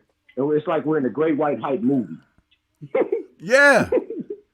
We're in the Great White Hype movie right now. And you know what? They made that movie as a comedy. And they blame, Stormy, they blamed the greatest promoter of all time for a lot of stuff that was wrong with boxing. And boxing still messed up. And he ain't really even act. He ain't even around. Yeah, there you go. Right? It was messed up before he came along. It was messed up while he was here. And now that he's kind of off the scene, it's still even more messed up. It's worse. It's worse. At least when he was around, he put on the best fights that money could buy. Man, we had good undercards, man. You barely get one main fight that's good. The main fight barely good now. Man, Don King had people fighting, bro. They fought. And it was like, whether they wanted to or not, they fought. It was like, you know, do you remember a little gym called Terry Norris versus Troy Waters? Yeah, I remember. Dude. That was a damn good fight. And nobody thought anything of Troy Waters until Terry Norris hit the canvas. Mm-hmm. But this is what I'm talking about. I ain't even going to go back that far. Nobody thought much of Manny Pacquiao that night he jumped in that ring with Barrera. Yeah. When he jumped in that ring with Barrera that night, he changed his whole life. Yep. And the trajectory of his life. When he jumped in that ring with Barrera that night, because Barrera had just beat the Prince. And after he beat the Prince, everybody thought he was unbeatable. And Manny Pacquiao came in there and changed his life. And nobody thought much of Barrera until he sent the Prince packing. Right, Prince. Yep. After he beat after him and Morales did them fights and all that, he goes in there and gets Hamed, destroys Hamed. Hamed never seen it again. Man, Hamed said, man, forget this. I'm getting ready to go over here and eat me some of this halal chicken. Ice cream, boy. He went off and the never diet. stopped. He's Islamic. He off the diet, boy. That's a big old dude now, boy. He could pay a fullback at least. He never stopped. He said, I'm going to go over here and eat me some of this halal chicken. And the boy ain't never stopped. He done had plenty of rice and some falafel and everything. Boy, that boy, I'm like, that. It's hard to believe that he was a featherweight, ain't it? Bruh, hard to believe, boy. Prince done seen Hamed look like a crime boss or something. Man. Crazy time, man. Crazy time, man. At least then we was getting those fights, you know. We wasn't begging Floyd to fight Corrales that long. He fought the guy on regular HBO. Now these guys talking about they don't want to fight. Talking about some pay-per-view fights when it's illegal streaming all over the world. You think they about to be able to pay? You are lost your mind. In a recession? You crazy. You play yourself if you want to. You boys ain't as big as stars as them. None of you. I don't care who you is. Then you have others that say stuff like, yeah, if he gets a belt, he can come and see me. And then when the guy gets a belt, you pretend like the guy don't exist and stuff like that. And now that the guy's on top, you want to talk about, oh, I would love to fight him. And get out of here, man. Nobody, you just want opportunity. Bro, y'all just seen what I seen. Y'all seen him destroy the guy. The guy that I thought they could beat him, he destroyed him. And y'all got beat by that guy. And y'all didn't want to fight that guy either. At one time either. This dude right here, that left, that right, all that switching and all that, catching the jab, flipping, y'all ain't got nothing for that. Just say you ain't got nothing for it, bro. And go on about your business. Because where you going to, you about to get beat up anyway. Because when you put that weight on, you about to beat up. That's what happened to you. You know what's funny, man? It's like, and I'm so glad you said that about the trainer saying they don't watch film. It's like, how can you prepare your guy to be the best he could be? How? You Now, I can understand if there's no film on a subject. Stormy, if Bill Belichick told you he don't watch film, what would you say? He lying. Because I know he watched film. You know? Bruh, Stormy, they was taking people where they weren't supposed to be taking people. Now these dudes telling me they ain't watching the whole film. You can't make For real, Belichick had a personalized film crew. Don't tell nobody I hired your ass. Here's a few extra dollars. If they say who are you and where you from, you don't know me or the organization or nothing. Now get out there and go tape their practice. Bro, take the whole practice, bro. I need to see the fake plays, the gadget plays. I need all that. Listen. And these dudes telling me they ain't watching film, Stormy. It's over, bro. Hey, and that other guy is gonna get put on ice in a couple weeks, September 30th. He's gonna get put on ice. Listen, man. I like the guy, but he's gonna put on ice, man. He's gonna put on ice. Listen, I'm gonna tell you something. There are no coincidences in life. You know what's really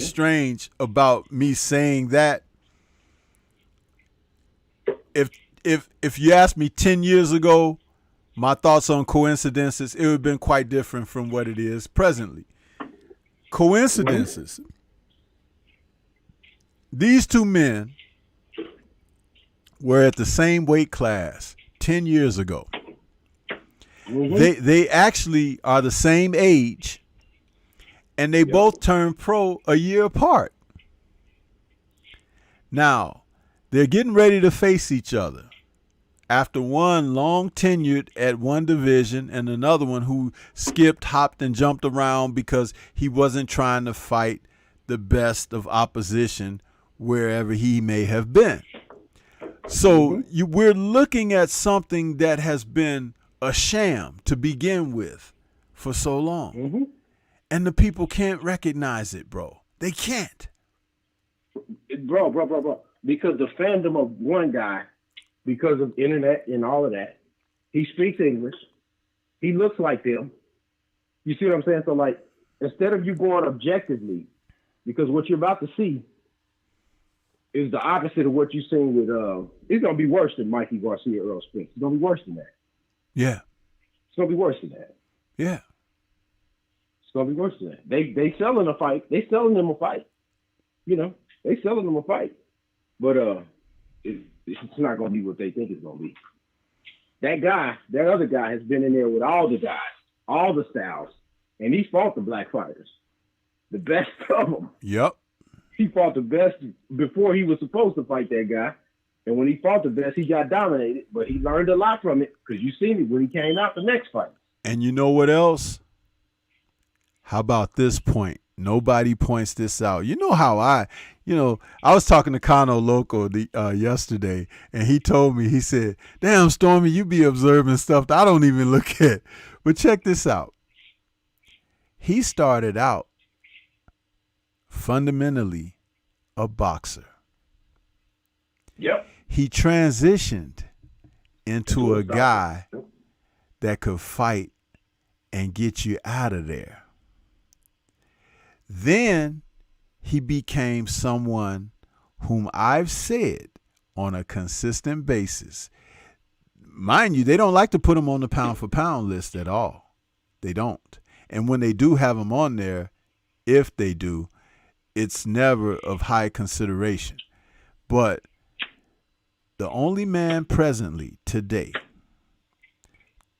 that I have seen that has been able to knock another man out with every punch you can throw. How about that? That's technique. That's technique. That's training it. That's doing that network a certain way. That's training all of that. At the end of the day, that guy puts in the work. And you can tell, I'm going to say this. He's a much better defensive fighter than most of those guys. That we know that they can be better defensive fighters, but they don't practice defense. Stormy? There you go. They don't practice defense at all. They keep their head on the line. Their head is above the front foot all the time. Oh, my God, man. It's just so much, man. They don't catch punches. They don't slip punches. It's just, I'm going to punch, and then I'm going to let you punch. Right. I'm going to punch, then I'm going to let you punch. Right. Damn, bro. There's so much that people, it just kind of passes them by. You know, they don't see these things. But, again, if you study film, you're supposed to be able to see that, right? And once you watch that film don't lie. That film don't lie. Hey, that left hook gonna land. Mm-hmm. I want to see how the body gonna react to it because that left hook gonna land. Mm-hmm. It's gonna land. You play all the time you want to. You can put that jab out there however you think you're gonna put it out there. But when something coming back, it changed the whole game of that jab. Change your jab. Yeah. Now, you know what's interesting?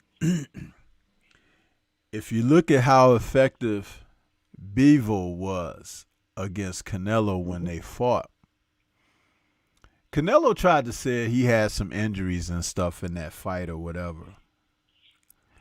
But what Bivol did had nothing to do with Canelo being injured. You know what Bevo did? I want to ask you, and I'm going to ask the chat. If you could tell me what Bevo did to be successful with Canelo. And it's a simple answer. If you don't get the answer that I'm looking for, that's fine. But I want the chat to write, what did Bevo do against Canelo that had nothing to do with Canelo saying that he had an injury to be successful? And I'm going to ask you the same, K-Piece. What do you think it was? This is what I've seen him do. Every time Canelo steps, he jabbed him. Because when Canelo steps, if you don't jab him, he's not going to have to reset. So he made him reset. Dude, that is 1,000% correct. And I will tell you how I was going to articulate it. He controlled the real estate. He controlled distance. Yep. Control is fundamental, ain't it, Stormy? Yep. When you can control the real estate, when you can control the distance, you can dictate where things begin, where the fight is going to happen, or where they're going to end. You know what I'm saying? And that was what was the difference. If you got an injured hand or an injured shoulder, what the hell does that got to do with you being able to cross the Mason-Dixon line? Huh? Can't cross that line, baby. You cross that line, he was going to punish you, and he punished you. And that's why he didn't go back to fighting either. He know damn well. He know what happened to him.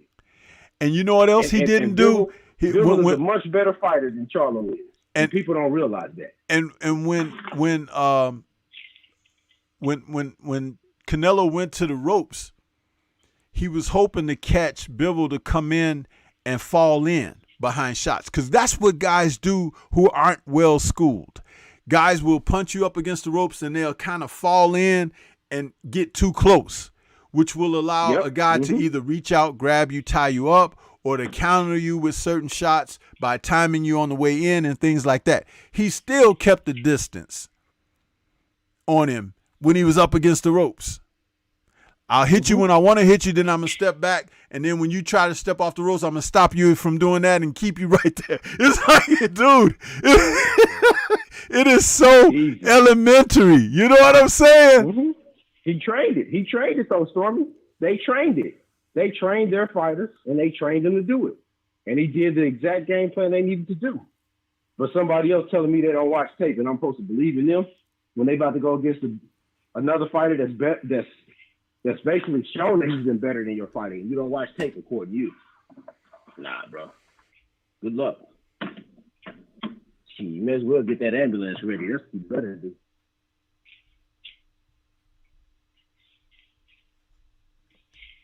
They may not like it, but it's the cold hard truth, Stormy. Yes, absolutely. Absolutely, man. So, and see, that's what, because understand this. I didn't think that I was asking a question that nobody could understand. I just want to make sure that you guys are looking at the right things. You know what I'm saying? And so when confirmation of what you're seeing, right. But so when he says, "Oh, I was injured and I wasn't at my best in that fight," BS. You understand? Because it's like, dude, I can see that you wasn't at your best. It was because the other guy didn't allow you to be at your best. It was because of him. Yes. He's just gonna let you do whatever the hell you want to do. This is a fight. I'm supposed to control you. What are you talking about? bro, my favorite fighter is the guy that just lost on July 29th. But I know for a fact that he doesn't have another game plan to go against the other guy to beat that guy. They don't have a game plan. They're not going to beat that guy. He's not beating that guy. You can forget about it. Well, see, now, fans can say what they want to say. See, about all his excuses and all of that. He's not beating him. Years ago, my brother, the dearly departed Curtis Anderson, a.k.a. Kurt Sugar, and Scrapbook, and we had a conversation on the air about that. And what we surmised was there are elements to the winner's game that the other guy didn't have. Okay? But those elements were never respected by the community overall. And because of that type of sentiment, even casual observers adopted what everybody was saying. But you have to understand, when you watch a person go through weight classes and be successful, yeah, he's beating who's there, okay? But it's the way that he's winning. You have to look at that. And then you look at who's being anxious to step in there with him. Nobody. Mm-hmm. And then you look at, well, you can make an excuse about different promotional companies and things of that nature. But guess what? The promotional companies come together for other fights, like Wilder and Fury, and it just happens, right? And they just showed us again.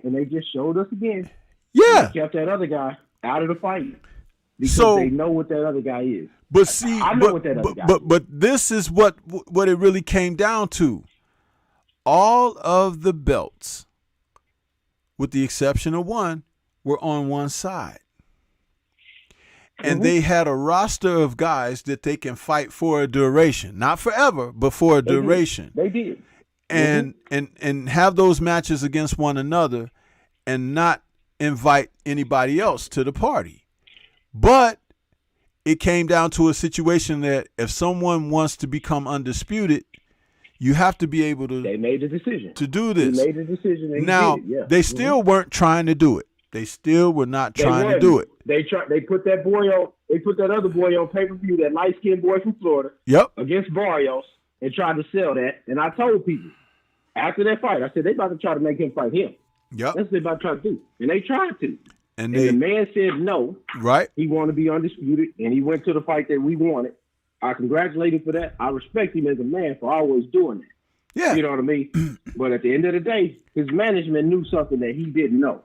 Now, check this out. This is the latest thing that I want to say about that, and I appreciate the way that you're articulating it too, because people do get in their feelings. But no, this is feelings, bro. This is what I want to say. Feelings is what you mean when grandma get rolled out in the casket. That you might be in your feelings dead. Right. But at least grandma made it to 90, 95. You know what I mean? Go ahead, Storm. Yeah, when you look at how one side was looking for years for an opportunity just to be able to prove themselves, right? Were being denied and being denied and being denied. Now that he's come up, the sentiment is attacking again from being forbearing and being able to have a dictation of terms now. That right there, again, what's the old saying? It's no fun when the rabbit got the gun. You see? Hey, man. It hurt. It hurt at that July 29th night. I'm watching this fight with my guys, right? And my guy lost. But what I realized is this, brother. That was Terrence Crawford's Bernard Hopkins moment with Trinidad. That's what it was. That's what we watched. Yep. Perfect analogy. Perfect analogy. Never went back to get that fight. Trinidad never went back to get that fight. Perfect analogy. He can go back and get the fight if he wants to. That's fine. But he's not beating that guy. It's not beating that guy. It's not beating that guy. It is what it is. You have to accept it for what it is. Now, how about this? Nobody said this until I'm saying it right now. When did the Canelo fight with Charlo get announced? Let me ask you that. Damn, I don't remember. Try to. It was after Spence Crawford was already announced, I believe. Okay. God, I don't remember when it was announced. I don't remember. Okay, I'm getting ready to help you out.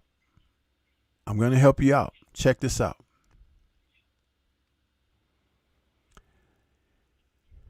They wouldn't make Charlo versus Zhu. They wouldn't make that fight. Oh, yeah. Right? Mm-hmm. Well, all of a sudden, they sign Canelo, and then they make Canelo versus Charlo. And now walk with me on this. Charlo, listen. No. Walk with me on this. Go ahead, I'm walking. Salute to Sylvester in the super chat. He says, Stormybman, we need Tank Davis versus Shakur Stevenson. It ain't gonna happen no time soon, bro. But I appreciate your Go ahead, no time. I appreciate the super chat, Sylvester. Thank you. Check this out. Since Spence and Crawford was made, they didn't want to make that fight, right? Right, KP? Mm-hmm. Yep, I heard you. Okay. A few months back, before the fight was announced between between Charlo and Canelo, Charlo had did a video where he said, how about undisputed versus undisputed? That could be a good thing in boxing. Remember him saying that? I do. I remember it, yeah. Mm-hmm. Al Heyman doesn't fool me, bro.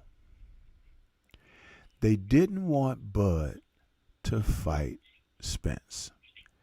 Spence insisted on that fight.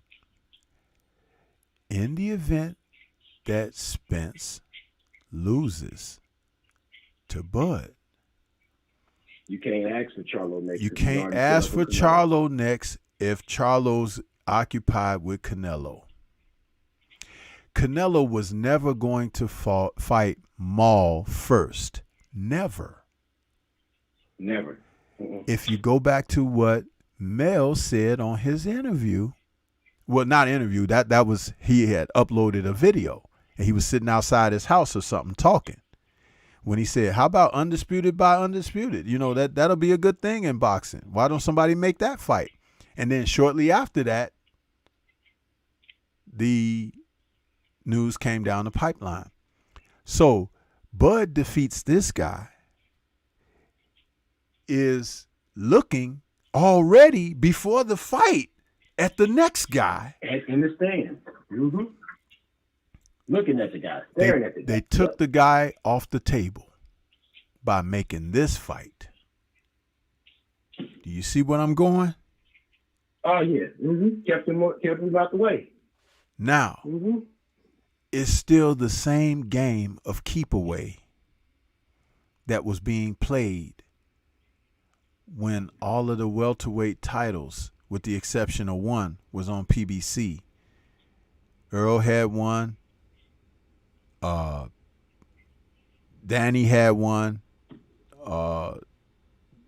What's his name? Porter had John one. had one. Danny had one. And Kell Brook had that one when they first got it from Kell Brook. Yeah. So keep away. It's the same thing. Now, why did Canelo go after Mel?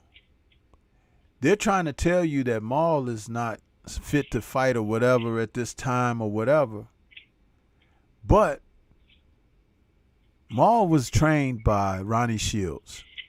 Now all of a sudden he's with Roy Jones.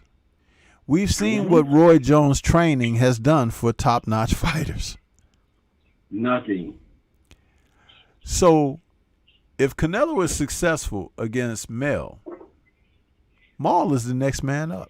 Sacrificial lamb. He's showing, and I seen him on video showing Maul that leap and left hook. Maul gonna get crushed doing that. You feel me? So it's like, and Mel is no longer undisputed as of the bell ringing in the first round of their fight. He and Canelo. Yeah, he's no longer. So now Al and them set it up, take the belt, beat the zoo. Crawford can't even fight for undisputed now. Nope. You see, chance. Dude, people can't see the play. They can't see what's at foot here. Well, Stormy, when you worship somebody, you can't see the plays they make in front of you.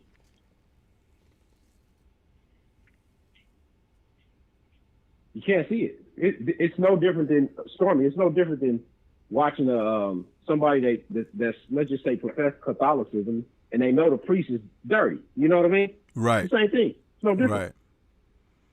They know the priest is dirty. but Father Flager, you know, he's good. He's good in the community. Yeah, okay. Wow, man. This is it's Well, like it is, man. Great conversation, man. Always good talking to the wide old stage, man. yeah. Thank you, man, and I appreciate your call, man. Heck of a call. Touched on some great subject there, man. Some great subject. Yeah. Yeah. We do see, man. Some of us do see. Not all of us are blind. But we see. It's a shame. It's very few, but it is what it is.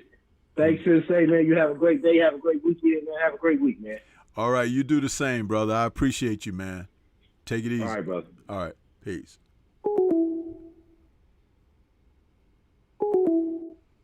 Wow. Great call, man. Great call. That was on the money. That was on the money. And while we're at it, we're going to listen to my man Focus Ball tell us about the Focus Ball.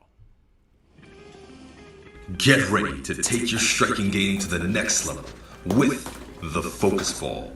Dramatically improved footwork, timing, head movement, hand-eye coordination, reflex, and overall fight IQ. It's lightweight and extremely portable, so you can train every time, everywhere. When you don't have a coach to do mitt work, get a Focus Ball. When you don't have a heavy bag to hit, get a Focus Ball. When you don't have a sparring partner, get yourself a Focus Ball. And when you just want to have fun punching and kicking, get a Focus Ball. When you train with the Focus Ball, you train your eyes and your brain to read punches so that you can hit and not get hit, making this very simple device a must-have for all combat sports athletes and enthusiasts alike. So if you want to take your striking game to the next level, don't wait.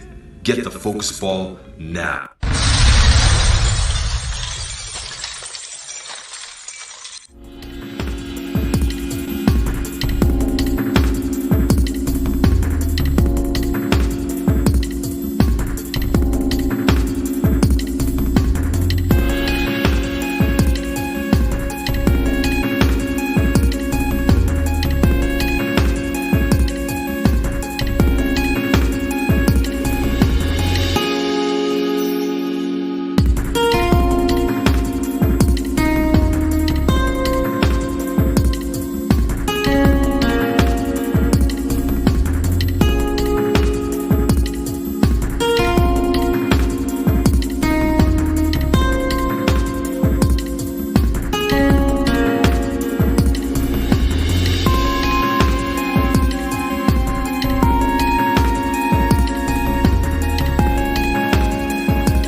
Yeah. It's been a great day of conversation here on the call-in show, man.